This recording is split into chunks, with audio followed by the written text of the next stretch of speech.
First introduced in 1989, the silhouette quickly became a favorite among runners and later gained cult status in the 2000s sneaker scene.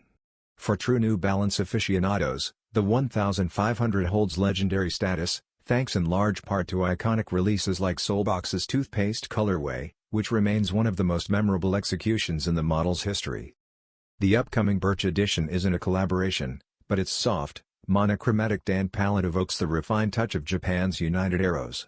Known for their understated aesthetic, United Arrows has consistently highlighted the elegance of the 1500 through minimalist designs, helping shape its identity as a lifestyle staple.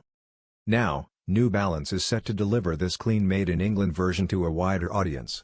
Look for it to launch soon at select retailers and newbalance.com, priced at $240.